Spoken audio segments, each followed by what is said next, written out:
Over the course of this year, we have learned about many different philosophical traditions and ideas, some of this being nihilism, stoicism, Epicureanism, skepticism, and many others. But the one that has stood out to me most is existentialism.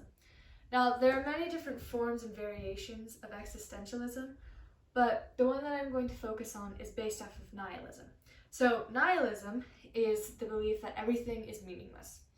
Now, existentialism goes further within that, okay, everything's meaningless, but I'm going to provide meaning to who I am or what my fate and my destiny is. I will provide that. I will be my own judge. That is a form of existentialism that I will be going further upon.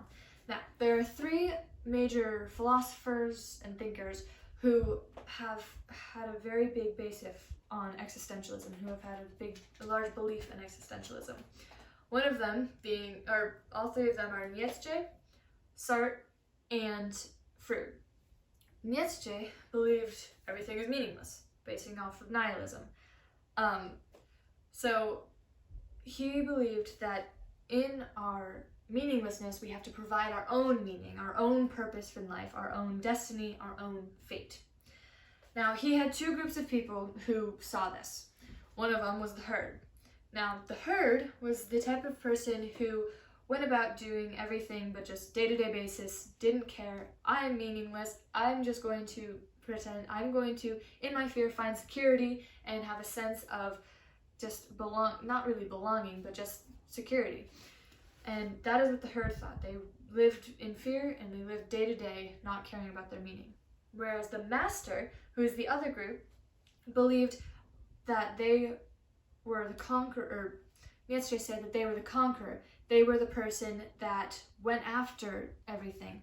Their fear only turned into courage.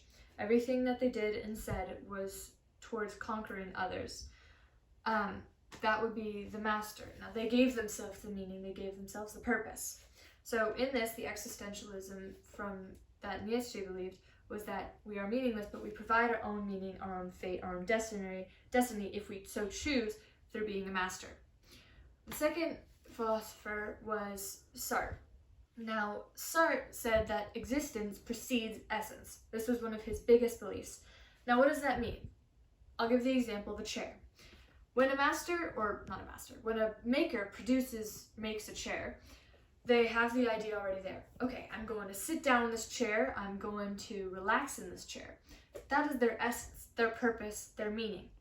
But once the maker makes this, it has an existence. So essence precedes existence.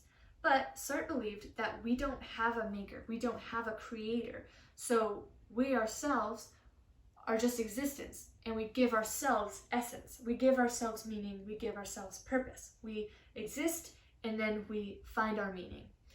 And he also said that man must also choose his own freedom. We also don't just find meaning for ourselves, but in our freedoms. We can choose our limitations, choose the freedoms that we want in our lives. So that is another form of existentialism, choosing what our meaning is out of our existence and what our freedoms are. Now, the third man was Freud. Freud wasn't a philosopher, but he was an extreme thinker or scientist who deeply influenced the culture around him. He believed in evolution, and his major study was in the religion of cultures. He was confused. Okay, well, where does religion come from, and why is it in every culture? So he began with man's fear.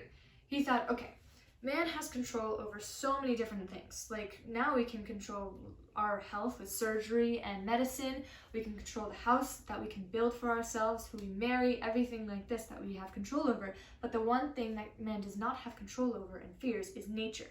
Whether it rains or if there's going to be a tornado, we have no understanding and no knowledge. So in our fear, we give it a personality. We give nature a personality. We give nature spirits. So they're nature spirits. And we worship them as man does to see and control it. Those nature spirits turns into gods, and the gods all turn into one God. The God of Christians, Judaism, and all of these other religions that have monotheism. In worshiping this one God, you have a relationship with them. It's like a father-child relationship, and you don't have to fear what happens because you have control, knowing who or what it is that has made this nature controlled or done. So in that, you might be like, oh, but where's the existentialism? Also in the religions, it gives you limitations, things that you can't do, like you can't steal, you can't lie, you can't murder. And in that, it gives us meaning, and it gives the man and the person, or Christians or people, meaning. And it gives, okay, well, your meaning is found in what you believe and what you search after, and the religion gives you that meaning and that purpose to continue on in freedom and whatever. So that is what he believed, and that is how existentialism was seen through the chapters that we have read in the 3 men that I've chosen. But also, existentialism is seen today.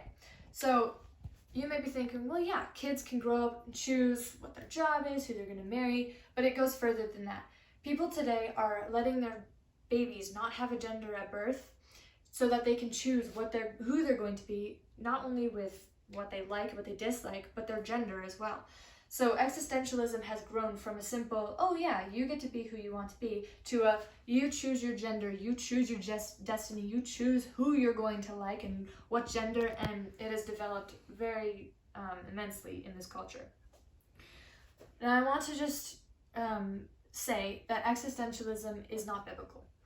Where existentialism says everything is meaningless, and so then we have to make our own meaning. We have to make our own purpose.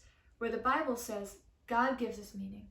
God gives us purpose. God gives us value. Jesus Christ died to give us freedom from sin and from death, and we are free from guilt and free from his eternal judgment. And so existentialism has no power over that. Now, I'd like to say, that is the biggest thing that stood out to me over this year. And yeah, thank you.